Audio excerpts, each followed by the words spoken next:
नए साल के शुरुआत के साथ ही सर्दी का सितम भी दिल्ली एनसीआर में दिखाई दे रहा है।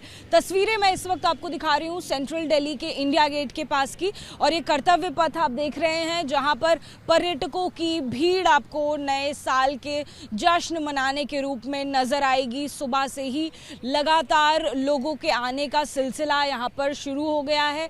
दूर दूर से पर्यटक घूमने के लिए, सैर करने के लिए और नए साल को मनाने के लिए घूमते फिरते नजर आएंगे। इसी के साथ में आपको मौसम विभाग के द्वारा बता दें कि चेतावनी दी गई है शीतलहर की। इसको लेकर अलर्ट भी जारी किया है। मौसम विभाग ने बताया है कि दिल्ली में अगले 2 दिनों तक घना कोहरा रहने का भी अनुमान है।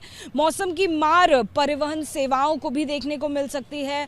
इसी के साथ में विजिबिलिटी जो है वो भी आगे आने वाले दिनों में इफेक्ट हो सकती है, क्योंकि घने कोहरे की यहाँ पर चेतावनी दी गई है।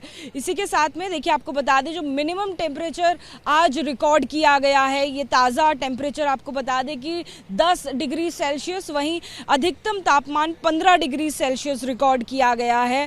वहीं फिलहाल जो विजिबिलिटी है वो 700 मीटर बनी हुई है, यानी कि लगभग नॉर्मल विजिबिलिटी है फिलहाल, और बारिश का कोई अनुमान नहीं है। यानी कि आगे आने वाले दिन जनवरी के जैसी की शुरुआत हमें दिखाई दे रही है वो और ज़्यादा सर्द हो सकते हैं, क्योंकि शीतलहर का अनुमान जताया गया है।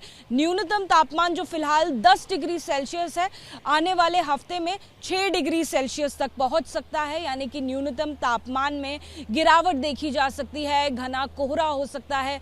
ऐसे में अगर आप खास तौर पर सुबह के वक्त ट्रैवल कर रहे हैं, बाहर निकल रहे हैं, तो बहुत ज़रूरी है कि अपने डिपर्स और हेडलाइट्स का इस्तेमाल करें और तमाम सावधानियों को ध्यान में रखें।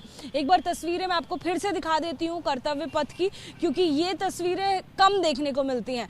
आमतौर पर सर्दी के इस मौसम में सर्द हवाओं की वजह से, शीतलहर की वजह से सड़कें सूनी दिखाई देती हैं, लेकिन ये नए साल का मौका है। कोई तस्वीरें खिंचवा रहा है, फोटोग्राफी चल रही है, आप देखिए कहीं कोई चाय पी रहा है, कहीं कोई घूमने के लिए परिवार के साथ पहुंचा हुआ है, और इस तरह से नए साल का आगाज करती हुई ये दिल्ली की तस्वीरें आपको नजर आ रही हैं। कैमरा पर्सन राजेश के साथ जातिका सिंह, एबीपी न्यूज़, दिल्ली।